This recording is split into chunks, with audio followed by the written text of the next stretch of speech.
নমস্কাৰ ছাত্ৰ ছাত্ৰীসকল আজি আমি আলোচনা কৰিম ক্লাছ 10ৰ অষ্টম অধ্যায় ত্ৰিকোণমিতিৰ পৰিচয় নামৰ যিটো চেপ্টাৰ যিখিনি আছে আৰু সেইখিনি আমি আলোচনা কৰিম।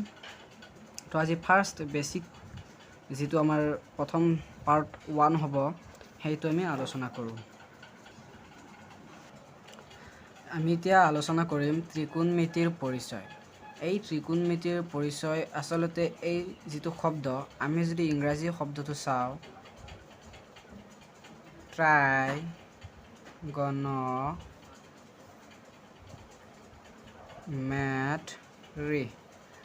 এই যিটো ট্ৰাইগনমেট্ৰি এই যিটো ৱৰ্ড এই ৱৰ্ডটোৰ পৰা আমাৰ আহিছে ইয়াক যদি ভাগ কৰোঁ ট্ৰিগনমেট্ৰন, এই তিনিটা যদি আমি চেপ্টাৰত ভাগ কৰোঁ চাওঁ ট্ৰাই এটা হ'ল গণ আৰু এটা হ'ল মেট্ৰন।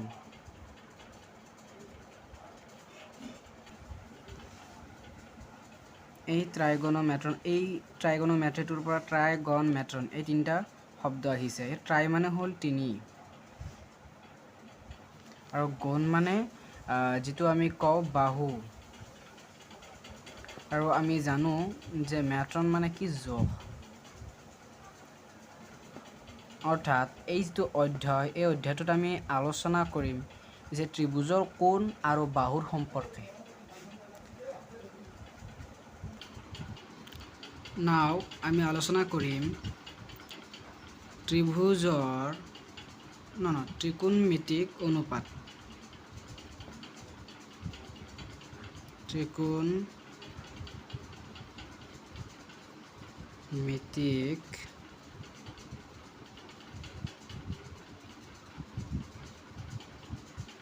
অনুপাত আমি আলোচনা কৰিম। ইয়াত আমি পাম ধৰা এটা ত্ৰিভুজ, এইটো এটা কি সমকোণী ত্ৰিভুজ হয়, নাম দিলও ABC। ইয়াত এইটো বিটো কোণ 90 ডিগ্ৰী।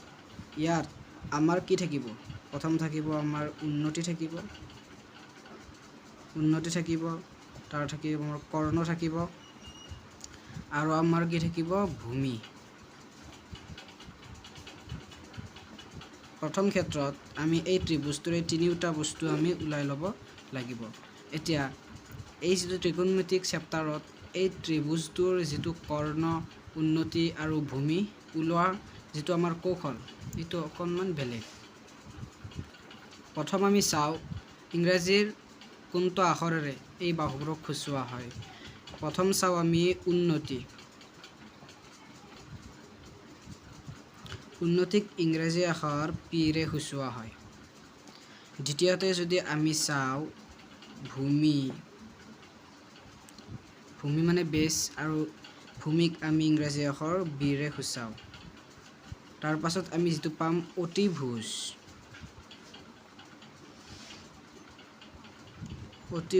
যাক আমি কিহেৰে সূচাওঁ এইচৰে সূচাওঁ, হাইপটেনিউজ। এইকেইটা আমি মনত ৰাখিব লাগিব।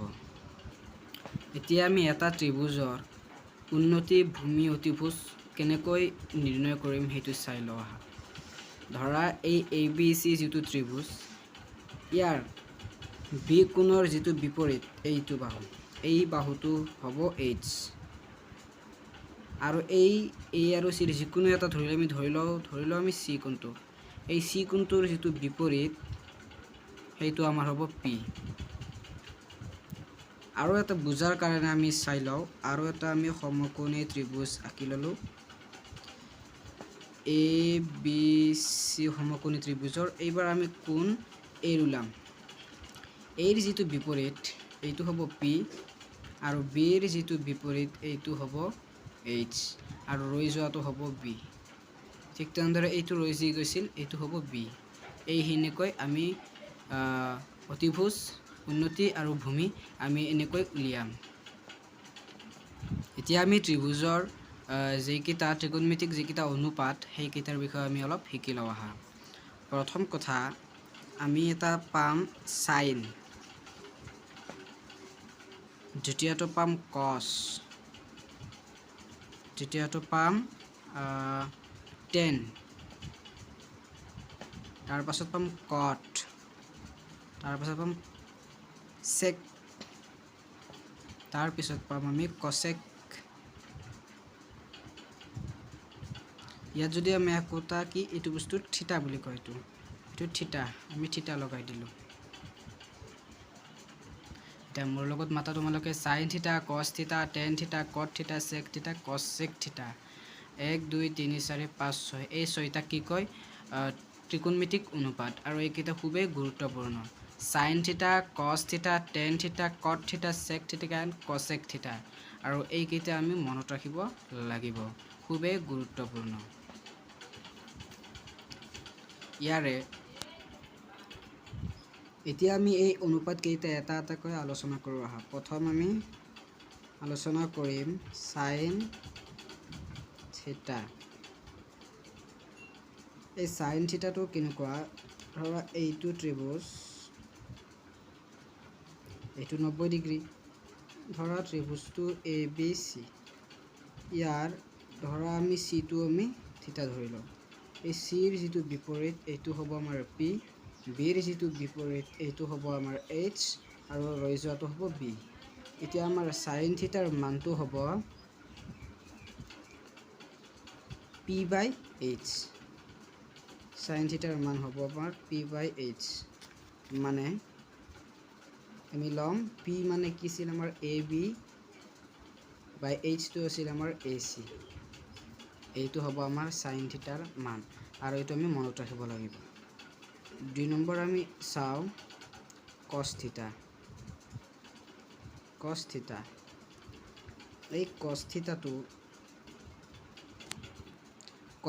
আলোচনা কৰিম। কস থিতাটো হয় ইয়াৰ যিটো বি বাই এইচ, তাৰ মানে বি মানে আছিল আমাৰ বি চি, আৰু এইচৰ মান আছিল এ চি। এইটো হ'ল কস থিতাৰ অনুপাত। আৰু আমি এটা আলোচনা কৰি লওঁ আজি টেন থিতা। টেন থিতাটো আমি কেনেকৈ আলোচনা কৰিম, এই যিটো সাইন থিতা আৰু কস থিতা এই দুটাৰ মান, মানে P by H and B by H, H কটা গ'ল, থাকিল পি বাই বি, অৰ্থাৎ পিৰ মান আমি কি পালোঁ এ বি, আৰু বিৰ মান পালোঁ আমি বি চি। এইটো হ'ব আমাৰ যিটো টেন থিতা। গতিকে ছাত্ৰ ছাত্ৰীসকল, ভিডিঅ'টো আজি ইমানলৈকে আছিল, আৰু বাকী থকাখিনি আমি আৰু এটা ভিডিঅ' লৈ আহিম। গতিকে তোমালোকে ভিডিঅ'টো চাই কেনে পালা আমাক কমেণ্ট কৰি জনাবা, আৰু চেনেলটো ছাবস্ক্ৰাইব কৰি থ'বা, আৰু ভিডিঅ'টো লাইক কৰিবা। ধন্যবাদ।